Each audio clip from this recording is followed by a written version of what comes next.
Are you ready to upgrade your NFT experience, or have you just simply wondered how to mint an NFT from the actual smart contract?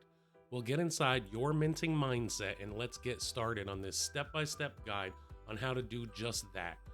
Using Etherscan, I will take you through the process quickly and make sure you're minting like a pro in no time.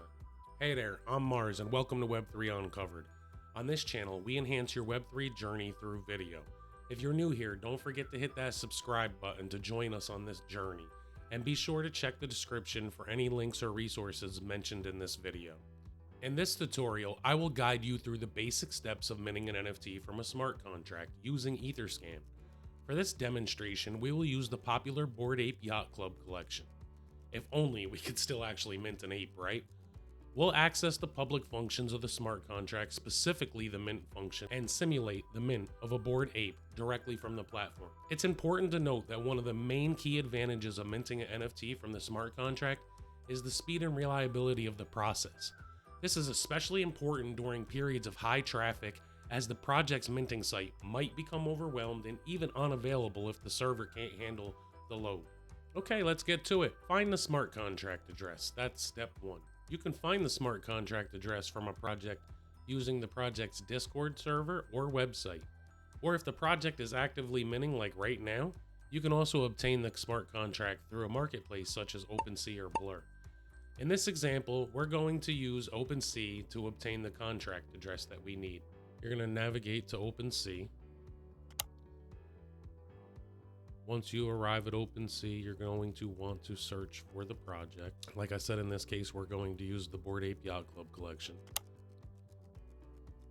Okay, so now that we got the Bored Ape collection open in our marketplace of choice, what we're gonna do now is navigate to where we find the contract address. And this is really simple. You can choose any ape NFT, and once we open it up, we're gonna be looking for the section that says details.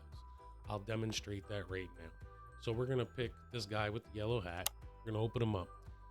Just scroll down, and on the left hand side you can see that details is right here. We're gonna open up the details section, and inside the details section, as it expands, you will see right here on the top it says contract address. What we want to do is click on this contract address, and that will take us directly to etherscan.io. But in the event that it doesn't, you can right click, copy the no pun intended, the contract address, go to etherscan.io and search it inside Etherscan. But we're going to click on it. And as you can see, it opened up Etherscan as it was supposed to. Like I was saying, if it didn't, right up here in this box is where you could search the actual contract address, and then it would bring up the contract the same way. Okay, so that brings us to step two, which is really simple. We're simply going to navigate to the section where we're allowed to write and interact with the contract. To do this, we're going to go down to this middle toolbar here. You can see it says transactions, lots of other options, and you can see that the contract is there and it's got the green check mark. We're going to click on that, and once we click on it, you have a couple options here. You have code, read contract, write contract. We're going to click on write contract. Okay, so now that we navigated to the section of the contract where we can actually write to it, what we need to do now is connect to the Web3 network, which was the Ethereum mainnet in most cases, okay? How we're going to do this is no different than any other app. What we're going to do is we're going to connect to Web3 right here. We're going to click on that button. What this is essentially doing is just like OpenSea, it's connecting etherscan.io to your wallet. So we're going to click the button, and you can see that etherscan.io pops up a box that's essentially telling you that this is a beta version and it's being offered to you basically as a as-is functionality. So we're going to click OK, and then it's going to give you your choices for wallets. In this example, I'm going to use my MetaMask wallet. So add squad account, I'm going to use my burner account. So you can see that it actually connects right down here. You can see that we now have a little green circle here showing that our wallet is connected. All right, so we navigated to the right section. We connected to Web3. We're now ready to actually mint an NFT from the smart contract. But before we do that, there is 3 important things that you need to be aware of. You need to know what the minting function is actually called on the contract that you wish to mint. You can do this very simply by talking to the project team and they'll give you the information needed so you can mint safely from the contract. 2, you need to know the price of the NFT. And 3, you need to know how many you're allowed to mint.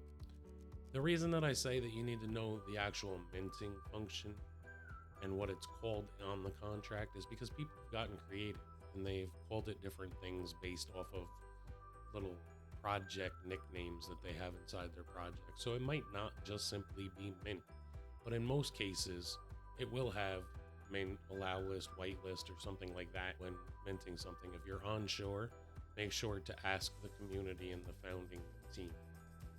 All right, so let's proceed forward. In this case, we're going to scroll down and we're going to look for something that says mint or gives us a key that it's the mint. So straight away, we can see that number 4 says mint ape.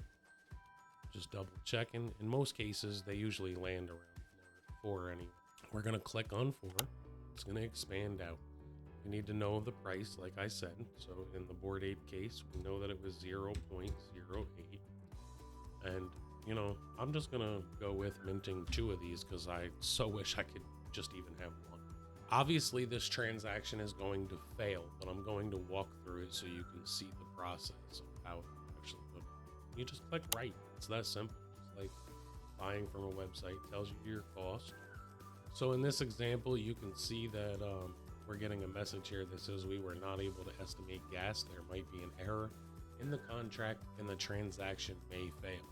This message is popping up because it's a historical piece and the contract is closed. It already minted out, as I said. This would fail. You can see the huge amount of gas there, right? $1,146. If this were a live contract, it would be this simple. You would just click confirm and you would have minted your NFT directly from the contract. In this tutorial, I have shown you how to mint an NFT from a smart contract.